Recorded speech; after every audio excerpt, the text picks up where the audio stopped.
What's up, everyone? It's Ken Diaz talking to you about what you should have before and after your workout for fat loss. So let's talk about the kinds of foods that you want to focus on before your workout. Now, if you're doing a workout for fat loss, then you can guarantee that it's going to involve weights and a certain amount of high intensity depending on your fitness level. But what should you eat beforehand, and how early or soon before your workout should you be able to eat? Well, typically you want to eat something no later than about 2 hours before your workout. And it can be as much as 90 minutes to an hour before your workout. I would keep it closer to 90 minutes or 2 hours before your workout so that your body is able to digest and process that food. Now, what should you have? Well, for me, the best thing that you can have is something that has some protein and a little bit of starch. Mostly protein though, something protein based. So I think a protein shake or a protein smoothie with some berries is a great option to have before your workout. Another thing that you could have could be maybe an apple or half of an apple along with some beef jerky, chicken strips, tuna, or maybe some peanut butter with that apple. That might sound better than the beef jerky or other forms of meat that I just listed to you. You can have that 90 minutes to 2 hours before your workout. That should be enough to help fuel you. And I actually have a little story about this. A number of years ago, I used to train an older gentleman who was British, and he worked at the British Embassy, I believe. He would come in and he would just be very tired, especially by the end of his workouts. He would sweat so much, but he would just feel exhausted, and he had a hard time getting through his workouts. Well, one day he came in and he had a lot of energy. He got through the workout just fine, and I asked him, "Hey, what happened? You just look like a totally different man today." And he said, "Well, I had a cupcake before our personal training session."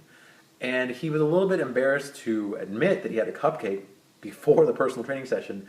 But the joke from then on out was, "Did you have your cupcake today?"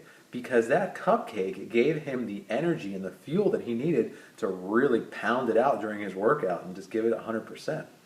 Now, don't get me wrong, I'm not encouraging you to literally have a cupcake, but I am encouraging you to find your cupcake, because we all have a cupcake that's going to fuel us so that we have an inspired and energized workout. We get the best results possible from a workout, because we don't want to just be spinning our wheels when we're in this training studio or at the gym.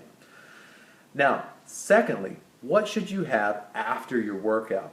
Now, this is a little bit tougher to answer because it really depends on what your goals are. Now, if your goals are, again, for fat loss, then I will tell you that it's actually better to try not to eat anything for up to 2 hours or so after your workout.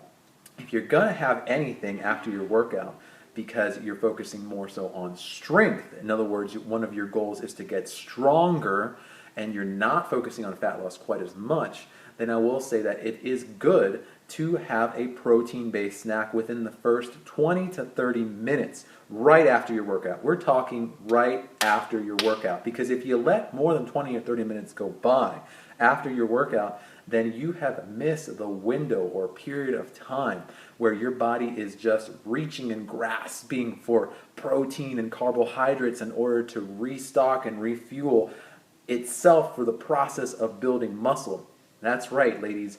When you are building strength, although you are not building muscular size, you are still building muscle. And your body needs carbs and protein in order to do that. So you have 20 to 30 minutes right after your workout, if you're trying to get stronger, to fuel your body with protein and carbs. So we're talking a protein shake that also has carbohydrates in it, like some sugar, or maybe a banana and protein shake, or maybe a banana peanut butter protein shake, or maybe a protein bar that's high on the protein but also has a little bit of sugar in it.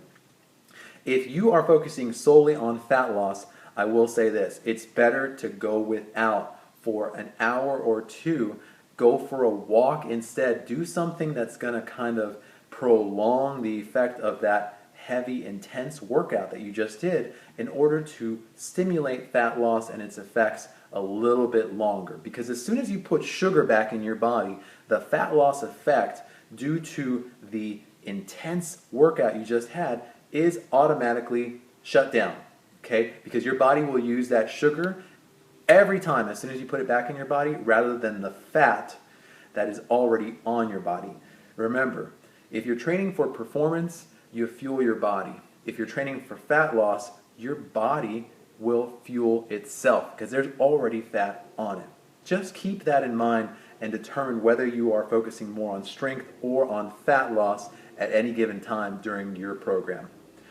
For more insights, make sure you check out our Facebook page at Get Rock Fit, and you can also leave comments there or down here below on YouTube. We'll talk more about nutrition, fat loss, and what kinds of foods you should eat right here on RockFit TV.